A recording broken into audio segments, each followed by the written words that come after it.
Hello everyone, this is Aburva, a legal intern in Lexley Company. For today, I'm going to be talking about custodial death and the laws against them. So, custodial deaths are events of the demise of persons who are detained by police during pre-trial or after conviction. So, custodial deaths can be broadly classified into three types, which is death in police custody, death in judicial custody, and death in custody of army or paramilitary force.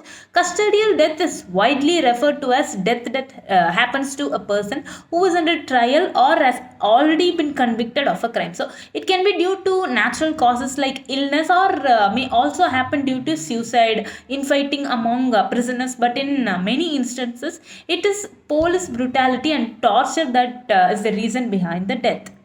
So, custodial deaths are one of the most highest forms of violation of human rights. It is a blunt attack on the right of life and liberty guaranteed by the Indian Constitution. So, the responsibility of protecting the life of the accused and the convicts lies with the respective states. According to Indian Annual Report on Torture 2019, there were a total of 1,731 custodial deaths in India. So, out of those, 1,606 people died under judicial custody and 125 people died under police custody. The most recent of such dreadful incidents happened in the state of Tamil Nadu. P. Jayaraj and his son Benix were taken into police custody after allegedly keeping their shop open during the lockdown past the permitted hours. They were manhandled on spot and taken to the police station where they were tortured. So both of them died after 2 days. The incident sparked widespread outrage on social media, which led the local courts to launch an investigation. The court ruled that the officers involved in the incident would be charged with murder. Now, let me tell you about the legal provisions which are against custodial torture in India. So, the Indian Constitution and the legal regime provide various safeguards against custodial torture, protection against conviction or enhanced punishment under ex post law facto. According to Article 20, Clause 1 of the Constitution of India, provides that no person shall be convicted of any offence except for violence of law in force at the time of the commission of the act charged as an offence, nor be subjected to any greater penalty than that which might have been inflicted under the law in force at the time of commission of an offence. Thus, the article prohibits the framing of ex post facto criminal laws and also prohibits the infliction of any penalty greater than that which can be inflicted under the law in force at the time of the commission of the offence. So, in a nutshell, the article prohibits the creation of a new offence with a retrospective effect. So, then Article 20, Clause 2 of the Constitution states that no person shall be prosecuted and punished for the same offence more than once. The right not to be a witness against himself. This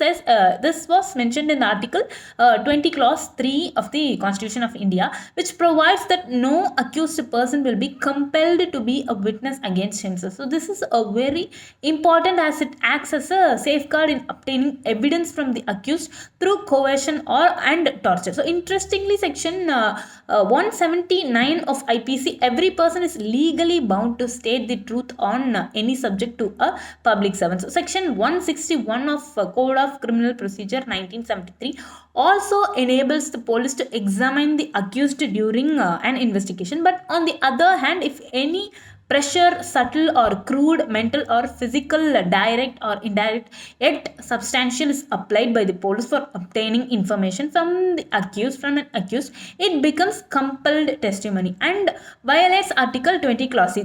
So the prohibitive sweep of this article functions in the manner and acts as a safeguard for the accused. So this issue came up for discussion in the Nandini Saptabadi case. So then Section 163 of the Code of Criminal Procedure 1973 prohibits the investigating officers from making any inducement, threat or promise under Section 24 of Indian Evidence Act 1876, but also prevents him from forcing any person to make any statement which he would like to make on his free will. So section 24 of the Indian Evidence Act makes all confession under inducement, threat, or promise as inadmissible. So the section gives the accused the right not to make any confession against his will, as it is well understood that if such evidence is made admissible, it will act as a trigger for the police to use torture and force to extract evidence against him.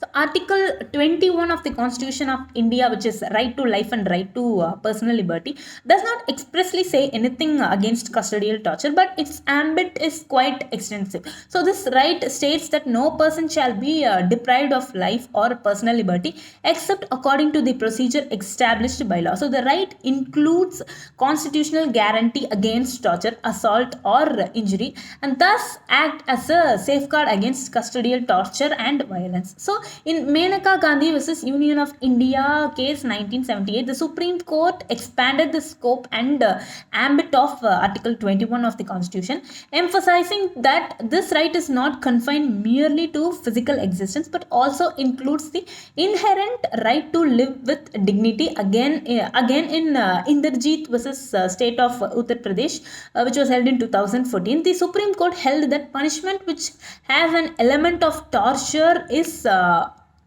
unconstitutional.